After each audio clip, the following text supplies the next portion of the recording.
Math 8 for this school year. So when students walk into my classroom, the first thing they're going to see is the objective I put up here. For Math 8, today I'm going to teach them sketch a function from the verbal description. For Math 1, I will teach them find the arclength. So when students walk into my class, they're going to pick up their handout that I put it up here. So after they pick up the handout, they're going to go straight to the desk and start to do the warm-up.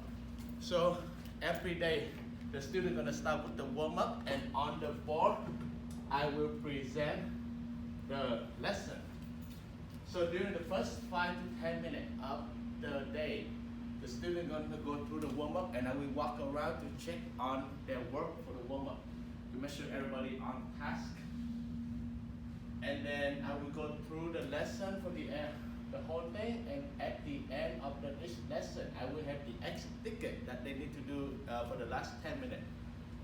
In my class, if you look in this right-hand side, there is a progress report wall that the student can check their grade. I put it for first, third, fourth, fifth, and sixth period.